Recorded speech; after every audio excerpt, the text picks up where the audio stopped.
Cette année en passait il y a 4 lois de probabilité à connaître, hein, la loi normale qui est la plus largement répandue et qui a une vidéo à part, et puis 3 autres qu'on va voir dans cette vidéo, en commençant par la loi uniforme, que vous avez déjà vue au lycée. Alors là, je suis sur le polycopier de la fac distribution usuelle, hein, qui vous rappelle la fonction de densité et la fonction de répartition de la loi uniforme. Je vous ai mis ici en plus le petit rappel de la formule si vous voulez calculer directement. Cette formule est directement issue des autres qui sont là à gauche, et pour que si on veut calculer la probabilité qu'x soit compris entre deux valeurs. Alors le polycopier nous rappelle aussi l'espérance et la variance quand x suit une loi uniforme de paramètres AB. Donc l'espérance c'est le milieu de l'intervalle et la variance c'est b moins a au carré sur 12. Bon, rien de plus à dire, on va tout de suite faire un exercice, celui-ci. Faites pause et essayez de faire cet exercice. On revient ensemble. Alors, l'énoncé nous dit que les valeurs sont distribuées au hasard entre 0 et 10 et qu'elles c'est de façon uniforme. Donc, R suit une loi uniforme de paramètres 0, 10. Ainsi, on va pouvoir calculer l'espérance à l'aide des formules vues dans le polycopier de la fac juste avant, et la variance.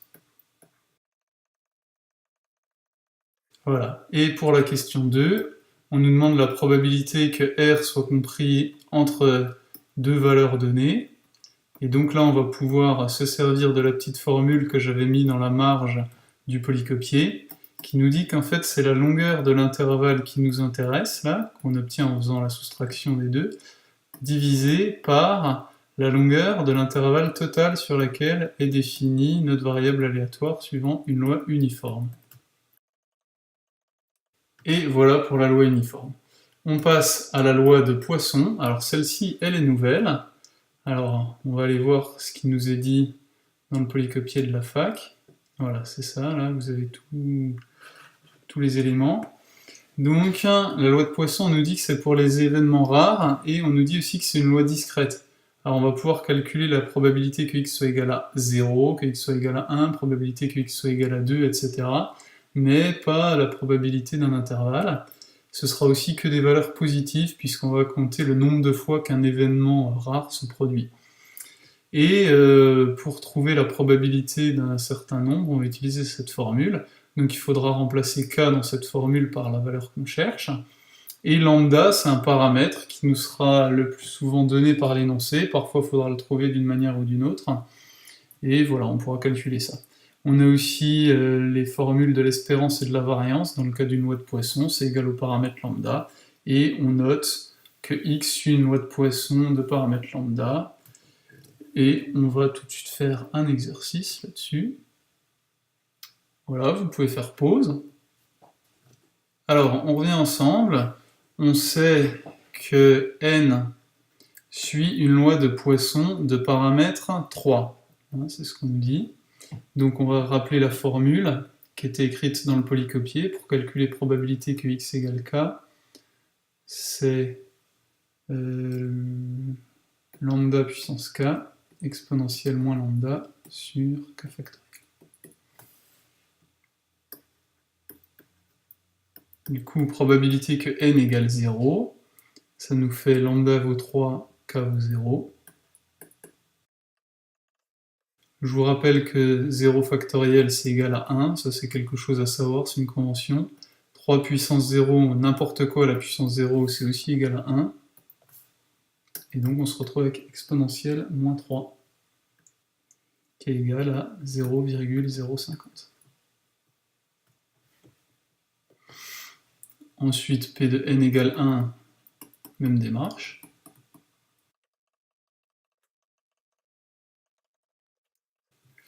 Et puis, pour P de n supérieur à 1, on va se servir d'une propriété des probabilités qui nous dit que la probabilité d'un événement est égale à 1 moins son événement contraire. Alors là, l'événement contraire, comme n ne peut prendre que des valeurs entières positives, s'il n'est pas strictement supérieur à 1, ça veut dire qu'il vaut soit 0, soit 1. Donc ça nous donne ça. On les a déjà calculés, ça fait ça. Et ça fait Voilà. Et la deuxième question, espérance de R et variance de R. Alors là, R, c'est le revenu du médecin. Donc comme il gagne 50 € par coup de fil, on peut dire que R est égal à 50 fois le nombre de coups de fil qu'il va recevoir, donc 50 fois N. Et là, on se sert d'une propriété de l'espérance, la linéarité de l'espérance, que vous avez peut-être relu dans le polycopier sur les probabilités. Si vous ne la connaissez pas encore, il faut l'apprendre, cette propriété. Et N suit une loi de Poisson de paramètre 3. On a vu dans le polycopier qu'une loi de Poisson, son espérance est égale à son paramètre. Donc on obtient une espérance égale à 150 €. Pour la variance, on fait la même manipulation. Mais avec la variance, les coefficients multiplicatifs sortent avec un carré. Autre propriété qu'on peut lire dans le polycopier de la fac, sur les probabilités. Alors 50 au carré, ça fait 2500. La variance d'une loi de Poisson est aussi égale à son paramètre. Et donc on obtient 7500 € au carré. Je vous rappelle qu'on a des unités au carré, on ne sait pas trop ce que c'est des euros au carré, mais c'est comme ça pour la variance. On va maintenant passer à la loi binomiale. Alors celle-là, vous la connaissez plutôt bien, vous l'avez bien fait, il n'y aura rien de nouveau fondamentalement sur la loi binomiale, on va juste faire le petit rappel. Voilà, vous avez là tout ce qui est important à savoir sur la loi binomiale, qui est rappelé dans le polycopier de la fac. La formule ici. Alors, la deuxième que j'ai encadrée, là, c'est par rapport au K parmi n. L'année dernière, vous aviez sur votre calculatrice une touche qui vous calculait ça. Cette année, vous n'avez plus ça. Donc, il faudra apprendre cette petite formule, n factoriel sur k factoriel, n moins k factoriel, pour calculer. On va voir ça tout à l'heure. Et il faut aussi connaître l'espérance et la variance de x dans le cas d'une loi binomiale. Je vous laisse réviser ces formules, si vous ne les connaissez pas encore, et on va s'entraîner avec cet exercice. Vous pouvez à nouveau faire pause. Ok, on revient ensemble. Donc l'énoncé nous dit qu'en fait, il y a des facteurs de risque qui ont chacun une probabilité d'apparaître de 0,4. Donc il y a une épreuve de Bernoulli là. Le facteur de risque, soit il apparaît, soit il apparaît pas. Le fait qu'il apparaisse, on va dire que c'est le succès. C'est une probabilité de 0,4, et l'échec, c'est s'il apparaît pas. Et comme il y en a 6, c'est comme si on répétait 6 fois l'expérience, et donc notre variable aléatoire n, comme en plus c'est de façon indépendante, elle va suivre une loi binomiale de paramètres n et p. Alors n, je vous rappelle que c'est le nombre de fois où on répète l'expérience de Bernoulli, 6 dans notre cas, et p, c'est le succès, donc c'est 0,4, la probabilité du succès. Du coup, avec ça, on va pouvoir calculer probabilité que n soit supérieur à 0. On va utiliser la même astuce que dans l'exercice précédent.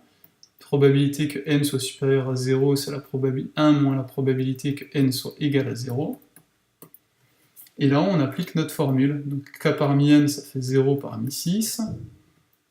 0,4, le succès, puissance 0. Et l'échec, 1 moins 0,4, c'est 0,6. Donc là, il y a une multiplication à la puissance 6. Alors, vous pouvez retenir là que quand vous avez un 0 en bas, là, les trucs, les k parmi n, ils valent 1. Bon, n'importe quoi à la puissance 0, ça vaut 1 aussi. Donc on se retrouve avec 1 moins 0,6 puissance 6, ce qui donne 0,953. Ensuite, pour p de n égale 3, on applique la formule. Alors l'échec à la puissance 6 moins 3, donc ça fait 3, je vous le note directement, 6 moins 3. Et là, on doit calculer 3 parmi 6. Alors c'est là qu'on va se servir de notre formule. Alors je vous rappelle, je la note là, k parmi n, c'est égal à n factoriel sur... Donc là, ça donne 6 factoriel sur... 6 moins 3, ça fait 3. Et là, 6 factoriel, 6 factoriel, c'est 6 fois 5 fois 4 fois 3 fois 2 fois 1. Le 3 fois 2 fois 1, on peut le réécrire 3 factoriel. Et donc, comme ça, on va pouvoir déjà simplifier des 3 factoriels ensemble, puisqu'il n'y a que des multiplications, on a le droit de simplifier. Et le deuxième 3 factoriel du dénominateur, là, ça fait 3 fois 2 fois 1, ça fait 6, on le simplifie avec ce 6, et on trouve que ça fait 20. 5 fois 4, 20. Donc ici, on se retrouve avec 20 fois 0,4 au cube fois 0,6 au cube, ce qui fait 0,276. Et pour la question 3, et bien là on applique les formules du cours, l'espérance, la formule c'est n fois p, ça fait 2,4, et la variance, la formule c'est n fois p fois 1 moins p, c'est 6, et ça fait 1,44. Et voilà pour cette vidéo.